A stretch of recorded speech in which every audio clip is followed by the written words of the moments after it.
Hello, നമുക്ക് ഒരു cucumber മോരുകറി വെച്ചാലോ? കുക്കുംബർ ഒന്നെടുത്ത് ഇതുപോലെ തൊലിയൊക്കെ കളഞ്ഞ് ചെറുതായി ഒന്ന് അരിഞ്ഞെടുക്കണം.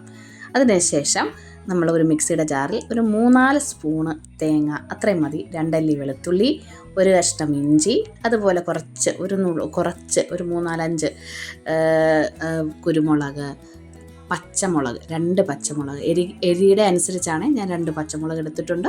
അതുപോലെ നമ്മൾ അരിഞ്ഞു വെച്ചേക്കുന്ന കുക്കുംബറും എടുത്ത് നന്നായി ഒന്ന് അരച്ചെടുക്കണം. നല്ല പേസ്റ്റ് പരുവത്തിന് തന്നെ ഇതുപോലെ ഒന്ന് അരച്ചെടുക്കണം. ഇനിയും നമ്മൾ കുറച്ച് തൈര്, അത് ഒരു കപ്പ് തൈര് മിക്സിയുടെ ജാറിലെടുത്ത് ഒന്ന് കട്ട കളഞ്ഞ് നല്ലതായിട്ടൊന്ന് അടിച്ചെടുക്കണം. അത് നമ്മൾ ഈ അരച്ച് വെച്ചിരിക്കുന്ന മിക്സിയിലേക്ക് ചേർത്ത് നന്നായി ആവശ്യത്തിന് ഉപ്പും ചേർത്ത് നന്നായി ഇളക്കി യോജിപ്പിച്ച് വെക്കുക.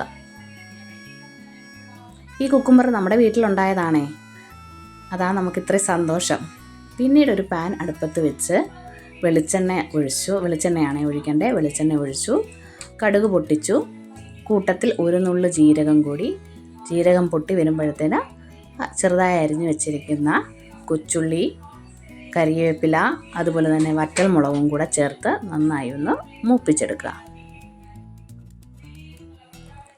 ഈ കടുക് താളിക്കുന്ന മാത്രമേ ഉള്ളൂ നമ്മൾ അടുപ്പിൽ എന്തെങ്കിലും അല്ലെങ്കിൽ ഗ്യാസിൽ എന്തെങ്കിലും ചെയ്യുന്നത്, വേറൊന്നുമില്ല. അത് മൂത്ത് വരുമ്പോൾ അതിലേക്ക് ഒരു നുള്ളു കായപ്പൊടിയും കൂടെ ചേർത്ത് ഓഫാക്കി നമുക്ക് ഇതിലേക്ക്, അതായത് നമ്മൾ ചേർത്ത് വെച്ചിരിക്കുന്ന മിക്സിലേക്ക് ചേർത്ത് കൊടുത്ത് ഇളക്കിയെടുത്താൽ മതി. 5 മിനിറ്റ് കൊണ്ട് നല്ല ഹെൽത്തി ആയിട്ടുള്ള സ്വാദിഷ്ടമായ നല്ല ഒന്നാം തരം മോരുകറി റെഡിയാണ്. ഇത് മാത്രം മതി ചോറുണ്ണാൻ. എന്തായാലും എല്ലാവരും ഒന്ന് ട്രൈ ചെയ്ത് നോക്കണം. കൂടാതെ എൻ്റെ ചാനലൊന്ന് സബ്സ്ക്രൈബ് ചെയ്ത് സപ്പോർട്ട് ചെയ്യണേ.